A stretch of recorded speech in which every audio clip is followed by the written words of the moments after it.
Hey everyone, welcome back to another video. Today we'll study section 6, 7 and section 8 of भारतीय साक्ष्य अधिनियम 2023.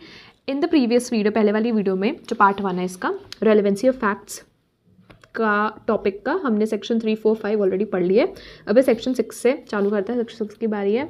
Section 6 का title है motive preparation previous और subsequent conduct. इससे पहले मैं बता दूं कि for a revision you can go and watch the first part of the video. उससे बेटर अंडरस्टैंडिंग हो जाएगी और कंटिन्यूएशन में समझ आ जाएगा.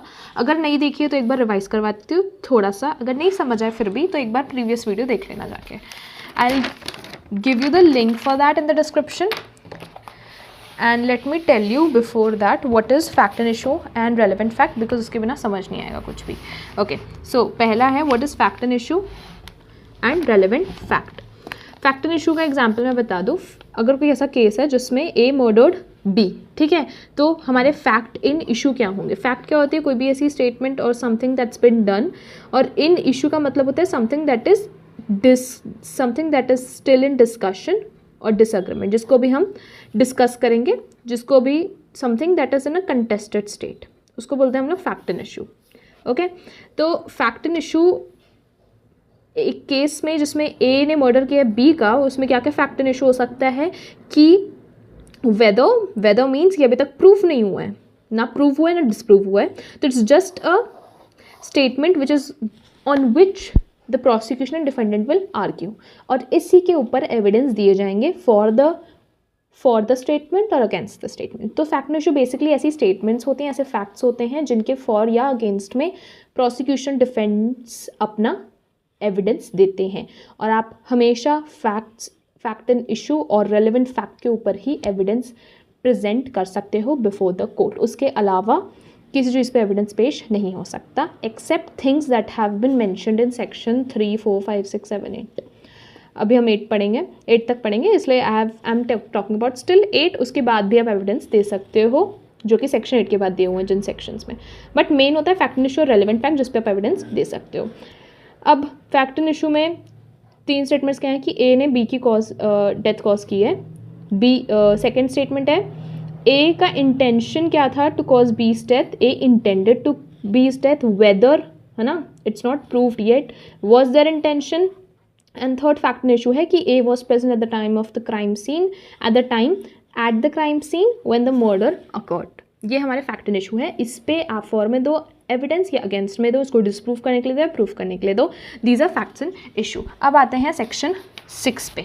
What does section 6 says? Bare act में इधर दिया हुआ है सेक्शन 6. यहाँ पे सेक्शन 6 का टाइटल है मोटिव प्रिपरेशन प्रीवियस और सब्सिक्वेंट कंडक्ट. सबसेक्शन 1 दो सबसेक्शन है. पहला सबसेक्शन बोलता है कोई भी fact, any fact is relevant which shows or constitutes a motive or preparation for any fact and issue or relevant fact. तो यहाँ पे क्या बोल रहा है? Any fact is relevant. Relevant मतलब कोई भी फैक्ट के ऊपर आप एविडेंस दे सकते हो जो फैक्ट शो करता है या कॉन्स्टिट्यूट करता है मोटिव या प्रेपरेशन. मोटिव या प्रेपरेशन किसके लिए? फैक्ट एंड इशू के लिए और रेलिवेंट फैक्ट के लिए. ठीक है, अब इस डेफिनेशन को हम एग्जाम्पल से समझते हैं. जैसे कि मैंने बताया कि इस एग्जाम्पल का पहला फैक्ट है ए कॉज्ड बीज डेथ. ओके, तो कोई भी फैक्ट जैसे कि ए जाके फॉर एग्जाम्पल ए ने बी की डेथ कॉज कब कैसे की? एक वेपन से की जो कि था एक चाकू. It was a sharp knife. ठीक है, एक शार्प नाइफ से ए ने बी की डेथ कॉज की.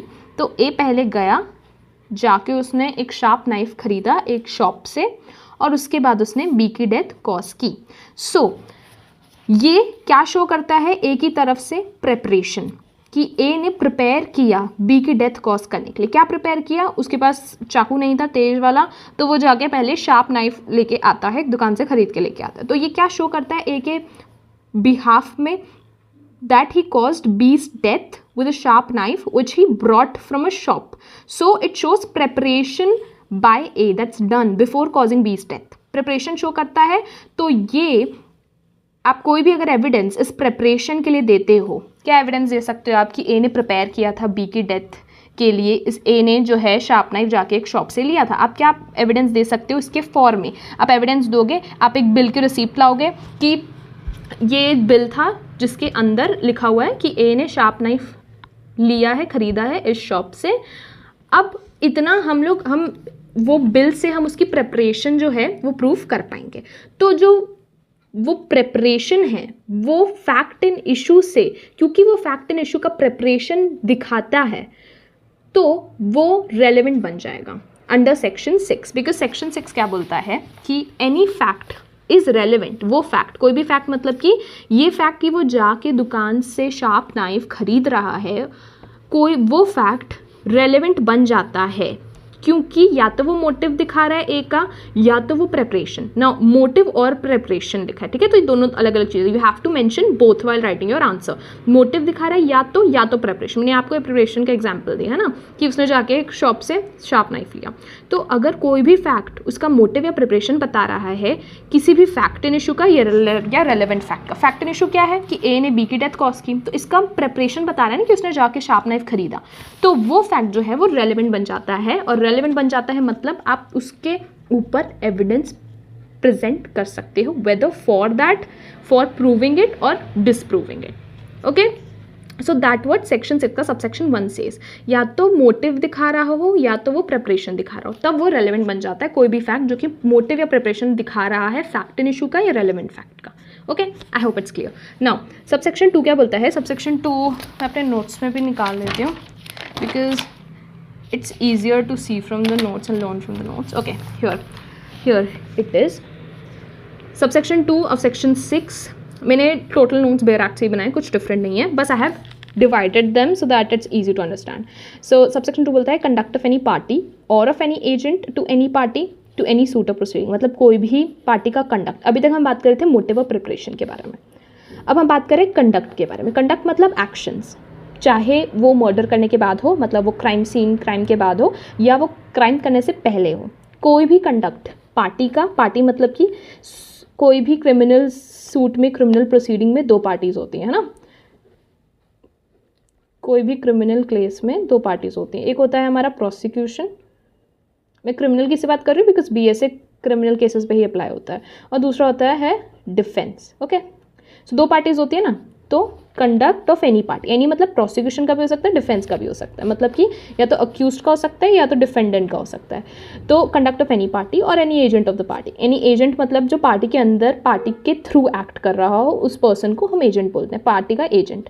तो उन दोनों का कंडक्ट, अगर वो कंडक्ट किसको इन्फ्लुएंस कर रहा है, अब यहाँ पर देखना, इफ़ सच कंडक्ट, ठीक है, पार्टी या उसके एजेंट का कंडक्ट इन्फ्लुएंसेस, यहाँ पे तो एक्स्ट्रास बस दिए हुए हैं, ये जो 2 स्टेटमेंट्स हैं इसमें दिया हुआ in reference to such suit और प्रोसीडिंग, वही क्रिमिनल केस, कोई भी सूट या कोई भी क्रिमिनल प्रोसीडिंग। दूसरा, conduct of any person and offence against whom is the subject of any proceeding. Okay, तो उस पर्सन का कंडक्ट या उसकी पार्टी का कंडक्ट, उसका एजेंट का कंडक्ट रेलेवेंट हो जाता है। अभी तक हमारा मोटिव और प्रिपरेशन रेलेवेंट था अगर वो फैक्ट इन इशू से रिलेट करता हो। अब हमारा कंडक्ट जो है वो रेलेवेंट बन जाता है अगर वो कंडक्ट इन्फ्लुएंस कर रहा है फैक्ट इन इशू को या फिर रेलेवेंट फैक्ट को, and whether it was previous और सब्सिक्वेंट। प्रीवियस मतलब या तो पहले वाला कंडक्ट, मतलब क्राइम करने से पहले का कंडक्ट भी रेलेवेंट होगा और क्राइम करने के बाद का भी कंडक्ट रेलेवेंट होगा। ओके, सो क्या कंडक्ट हो सकता है, जैसे हाँ, हम वापस उस एग्जाम्पल में आ जाता है, ए मर्डर्ड बी वाला। तो ए ने बी को मर्डर करने के बाद क्या किया, वो जो शार्प नाइफ उसने ख़रीदा था दुकान से, उसमें पूरे खून लगे हुए थे बी के, तो वो जाके अपने घर पे उसको धो देता है, वो खून को पूरा साफ़ कर देता है और उस नाइफ़ को पूरा क्लीन करके रख देता है और उसको कहीं जाके छुपा देता है उस नाइफ़ को। तो ये किस में आ जाता है, ये आ जाता है कंडक्ट में, और ये फैक्ट इन इशू से रिलेटेड है and it's related to relevant fact also. Okay, fact in issue और relevant fact almost सेम चीज़ें होती है। relevant fact वही होता है जो fact इन इशू से connected है।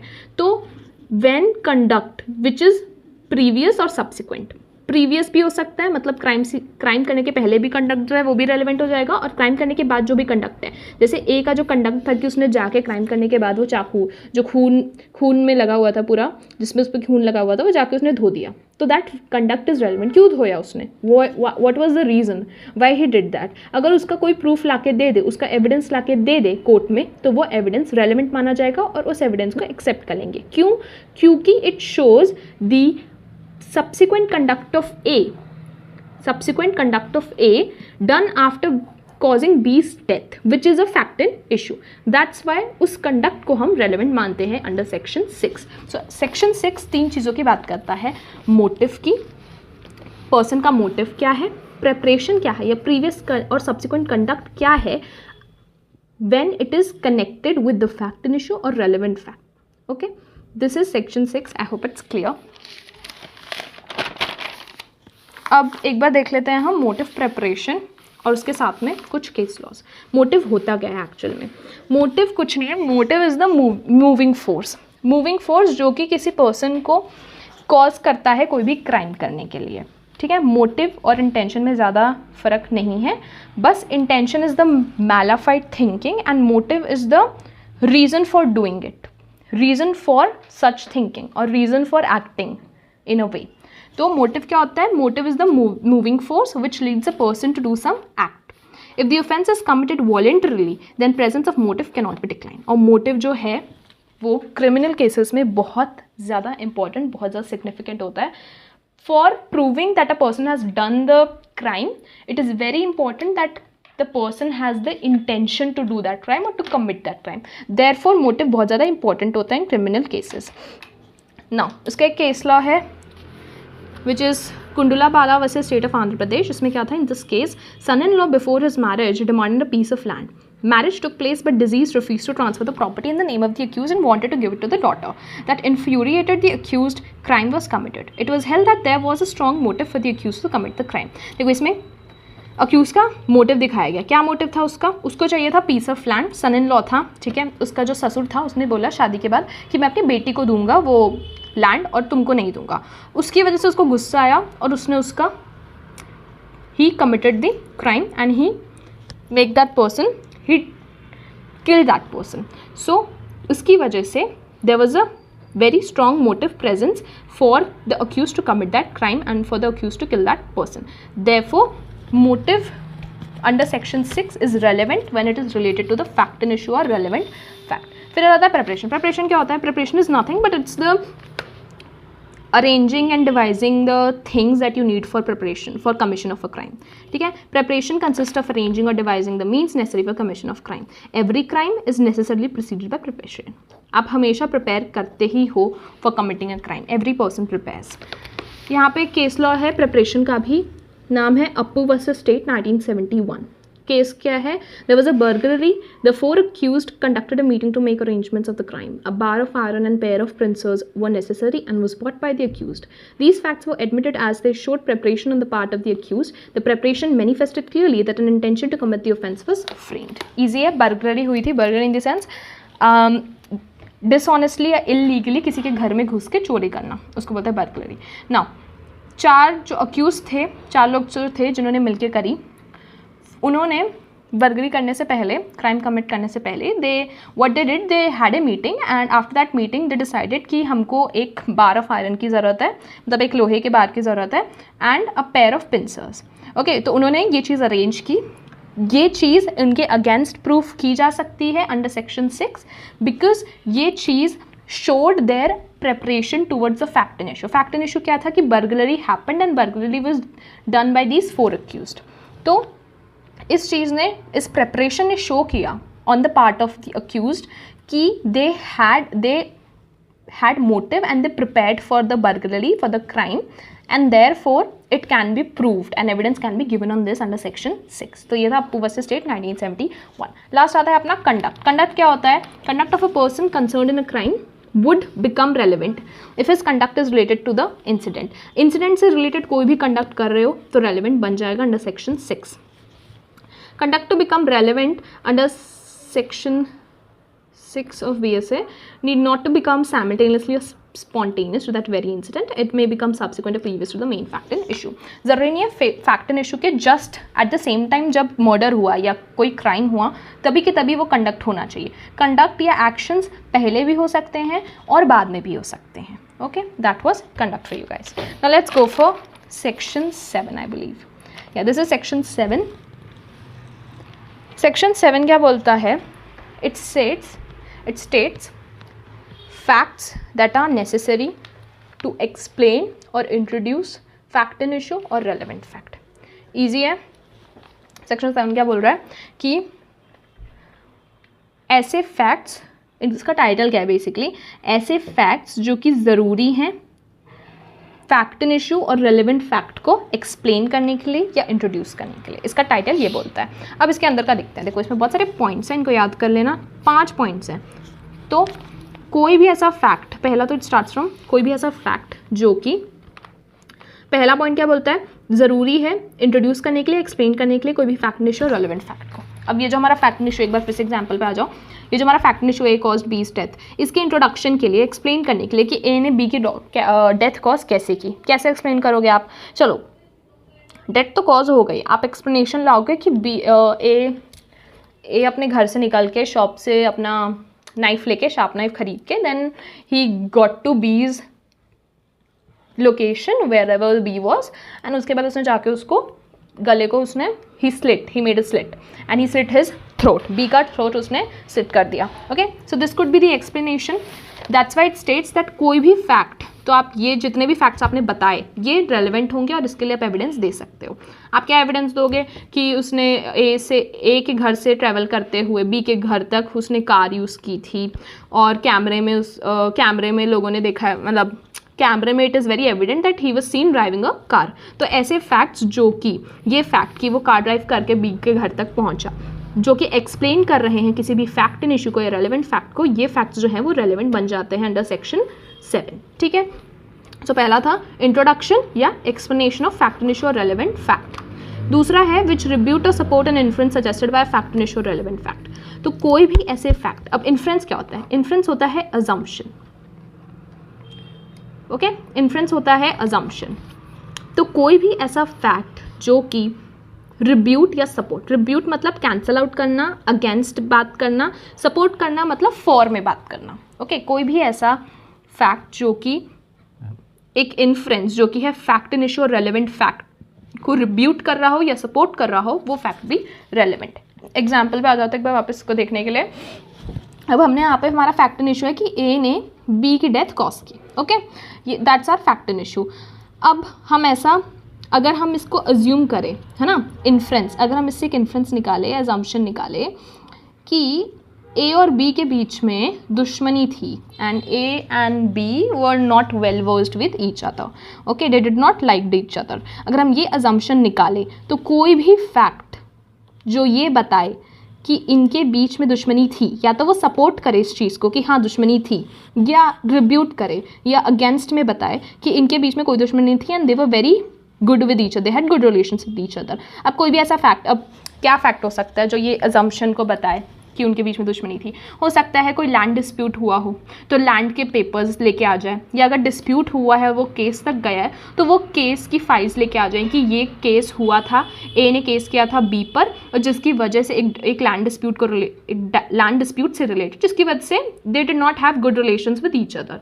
तो ये फैक्ट्स कि कोई केस हुआ था, या ये फैक्ट कि they had dispute related to a land, ये फैक्ट भी रेलिवेंट बन जाते हैं सेक्शन 7 के अंदर, क्योंकि ये फैक्ट जो हैं वो सपोर्ट कर रहे हैं या कैंसिल आउट कर रहे हैं किसको? कोई भी अजम्पशन को जो कि फैक्ट एंड इशू से रिलेटेड है या रेलेवेंट फैक्ट से रिलेटेड है. ओके, तो क्या अजम्पशन रिलेटेड है फैक्ट एंड इशू से? कि मे बी उनके बीच में दुश्मनी हो. और सपोर्ट क्या कर रहा है फैक्ट उनको?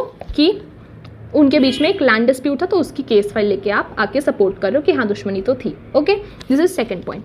उसके बाद है हमारा identification, which establish the identity of anything, a person whose identity is relevant. So कोई भी fact जो किसी भी person की identity establish कर रहा है, that fact also become relevant. Okay? Identity कैसे establish कर रहा है कि जैसे मैंने बताया आपको, एक कार लेके गया था बी के घर कार ड्राइव करके, तो अगर कोई भी ऐसे कैमरे में ए की जो है शक्ल, ए का जो पूरा फेस है वो दिखा है कोई भी कैमरे पे, तो उसकी आइडेंटिटी एस्टैब्लिश हो जाएगा कि जो कार चला रहा है वो ए ही था, राइट। ए ने बी का मर्डर किया उसके घर पहुंच के चाकू से, तो कैसे पता चलेगा कि उसके घर तक गया था? उसकी आइडेंटिटी एस्टैब्लिश करेगा वो कैमरा। तो वो फैक्ट की कैमरा में रिकॉर्डिंग है, that fact becomes relevant because that fact is related to the fact in issue. और दूसरा वो आइडेंटिटी एस्टैब्लिश कर रहा है किसकी? ए की। ए कौन है? A is the accused. Okay, then we have fix the time और place at which any fact in issue relevant fact happened. Simple है, फैक्ट इन इशू है कि बी का मर्डर हुआ। बी का मर्डर कब हुआ है? ये टाइम और प्लेस अगर कोई भी फैक्ट फिक्स करता है या बताता है, एस्टैब्लिश करता है, वो फैक्ट भी रेलिवेंट हो जाएगा। कैसे रेलिवेंट हो जाएगा? अगर कोई पर्सन उस समय बी के घर पे था जब ए उसको मारने आया, तब वो पर्सन आके बता सकता है कि I was there when the murder happened. तो उस समय दिन के 2 बज रहे थे, या फिर वो मंडे का दिन था। तो ये 2 चीज़ें जब, ये 2 फैक्ट जब कोई पर्सन बता पा रहा है, तो that is relevant under section 7। उसके बाद आता है show relation of parties by whom any such fact was transacted. 2 parties के बीच में क्या रिलेशन था जिससे कि फैक्ट इन इशू ट्रांसैक्ट हुआ, मतलब ए और बी के बीच में क्या रिलेशन था जिसकी वजह से ए ने बी को मार दिया, या A killed B with a knife, what was the relation. तो ये फैक्ट भी, वो रिलेशन, कोई भी फैक्ट जो उस रिलेशन को एस्टैब्लिश करता है, वो फैक्ट भी रेलिवेंट हो जाएगा अंडर सेक्शन 7। अब यहाँ पे एंड में लिखा है these all facts are relevant in so far they are necessary for that purpose. Simple, this was section 7 for you guys. Section 7 में ही आ जाता है हमारा test identification parade, which is an important concept in itself. Test identification parade पढ़ा होगा, simple सा procedure रहता है। उसमें क्या होता है, टेस्ट आइडेंटिफिकेशन परेड में जो आई विटनेस है वो अक्यूज्ड को आइडेंटिफाई करता है। क्योंकि अभी हमने सेक्शन 7 में ही पढ़ा है कि any fact which establish the identity of a person related to the incident that fact is relevant। तो कोई भी ऐसा प्रिंसिपल आई विटनेस जिसने अक्यूज्ड को देखा है, या जब बहुत बट कुछ ऐसे केसेस में जिसमें अक्यूज्ड जो है वो फिक्स नहीं होता, मतलब पता नहीं होता कि किसने क्राइम किया है ना। 4-5 लोग अगर साथ में मिलकर कर रहे हैं तो, या फिर 4-5 लोग is you know accused, but the person who has actually done it is not certain. तो ऐसा पर्सन जिसने उस अक्यूज को क्राइम करते हुए देखा है, उसको लाया जाता है और उसको आइडेंटिफाई करवाया जाता है अक्यूज्ड कौन है, वो बताता है कि अक्यूज्ड कौन है। ये मजिस्ट्रेट के सामने नहीं होता, ये मजिस्ट्रेट के पास लाने से पहले अक्यूज्ड को किया जाता है by the eye witness. You can read this, I have already written. Test identification parade, one of the ways of determining the identity of the accused, as I have said. Purpose क्या होता है? To allow an eye witness of the occurrence to identify the accuse before the magistrate. फिर the goal of the test identification is to evaluate an eyewitness recollection and for the prosecution to determine who can be called as an eyewitness। prosecution को पता चल जाए कि इस person ने crime होते हुए देखा है and he is an eyewitness, और ये person accused को जानता है, पहचानता है, तो prosecution भी उसको अपनी eyewitness के list में add कर देगा, उस person को, उस eyewitness को। So that's identification parade, test identification parade यही होती है। 2 केस लॉ देख लेते हैं test identification parade से related। पहला है केस का नाम Hare Krishna Singh versus state of Bihar 1988। Supreme court held that identification of the accused by the witness is useless when the witness has already failed to identify the accused at the TIP. Test identification parade में जब witness accused को identify नहीं कर पाया, तो उसके बाद कभी भी अगर वो उसको आइडेंटिफाई कर लेता है ड्यूरिंग द ट्रायल, तब वो यूजलेस होगा और उसको कंसिडर नहीं किया जाएगा, बिकॉज ट्रायल चलने के बाद तो ऑलरेडी अक्यूज्ड कौन है वो पता चली जाता है। तो टेस्ट आइडेंटिफिकेशन परेड के अलावा अगर वो आइडेंटिफाई करता है तो it's valueless and it's not a good evidence. एक और केस है, उसका नाम है Dana Yadav versus state of Bihar 2002। Supreme court held that it's decision that sole purpose of TIP is to lend corroboration to the court identification of the accuse. Supreme court ने बोला कि test identification parade का पूरा purpose यही रहता है to lend corroboration, मतलब कि सपोर्ट करना, कोर्ट आइडेंटिफाई कर पाए अक्यूज्ड को, इसका सपोर्ट बनना, कोर्ट आइडेंटिफिकेशन ऑफ अक्यूज्ड का सपोर्ट बनना या उसको सपोर्ट करना। कोरोबरेशन का मतलब होता है टू असिस्ट और to help, to be helpful. That was given in Dana Yadav. Now let's go for section 8, that is the last section I will be dealing with in this video. This is section 8। Section 8 क्या बोलता है? Titled as things said और done by conspirators in reference to common design. When there is a reason where there is a reasonable ground to believe that two or more persons have conspired together to commit an offence or an actionable wrong. जब दो या दो से ज़्यादा लोग किसी भी एक क्राइम को कमिट करते हैं, जैसे कि डकैती हो गई, ओके, या जैसे कि कोई भी crime that involve more than 2 person. डकैती में it's always more than 2 person और 3, 4, 5 कितने भी हो सकते हैं. तो डकैती is a good example, let's take that. तो ऐसे कोई भी ऑफेंस जिसमें 2 से ज़्यादा लोग कंस्पायर टुगेदर कर रहे हैं, तो कोई भी चीज़, एनीथिंग दैट्स सेड, डन और written by one of such person in reference to their common intention after the first time when such intention was entertained by any one of them is a relevant fact against each of the person believed to be conspiring, as well as for purpose of proving existence of conspiracy, as for the purpose of showing that any such person was a party to it. Simple है, section 8 कुछ नहीं बोल रहा है. जब दो या दो से ज़्यादा लोग किसी एक कॉमन रॉन्ग कमिट करते हैं, तब कोई भी चीज़, एनीथिंग, अगर कोई एक पर्सन, उनमें से कोई एक पर्सन, जैसे कि अगर डकैती 4 लोग कर रहे हैं, ABCD 4 लोग हैं, वो डकैती कर रहे हैं, okay, let's give it an example and make it easy. ABCD 4 लोग हैं, इन्होंने मिलके करी डकैती, ओके, they committed डकैती, and after that, before actually maybe committing डकैती, C जाके बेसिकली अपनी वाइफ को बता देता है कि I am going to commit this crime. ऐसी ना बता देता जाके अपनी वाइफ को कि I am going to commit this crime. तो ये जो स्टेटमेंट है सी की, ये एक पर्सन ने बोली है, ये सी ने बोली है, ओके. बट जो ये स्टेटमेंट है, ये रेलेवेंट हो जाएगी, it will become a relevant fact जब ये केस कोर्ट में जाएगा और ये स्टेटमेंट बन जाएगी रेलेवेंट. पहला, ये प्रूफ करने के लिए कि ये जो डकैती है ये सब ने की थी, ये स्टेटमेंट हर पर्सन के अगेंस्ट जो है वो एविडेंस हो जाएगी और रेलेवेंट बन जाएगी. ये देखो यहाँ पे दिस स्टेटमेंट बोली सी ने थी, बट ये ABCD सबके लिए बन जाएगी evidence against each person, it will be relevant. दूसरा, ये प्रूफ करने के लिए कि इन सब ने मिलके डकैती की है, conspiracy was committed by 4 of them. चारों ने, ABCD चारों ने मिलके कॉन्स्पिरेसी की है और डकैती कमिट की, ये प्रूफ करने के लिए ये रेलेवेंट बन जाएगी.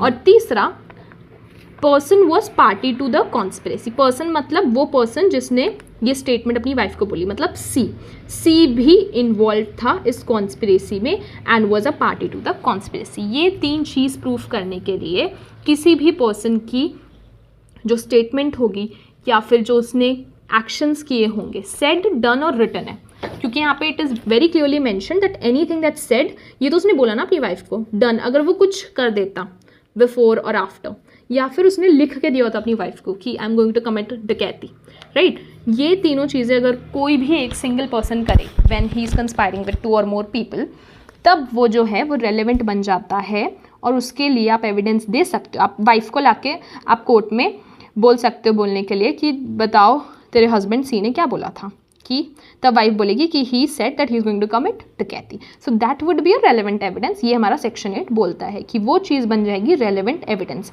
वो फैक्ट एंड इशू नहीं है. क्या वो फैक्ट एंड इशू है कि सी ने उसकी वाइफ को क्या बोला था? नहीं.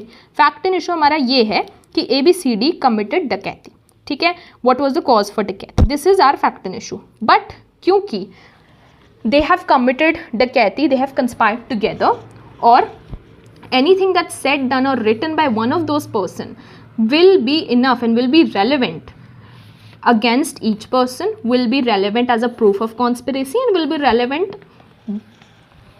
relevant against that person that has said that thing, that he has contributed to the conspiracy. तो इसलिए वो बन जाती है relevant although that thing is not fact and issue. Okay, ये हमारा सेक्शन 8 बताता है.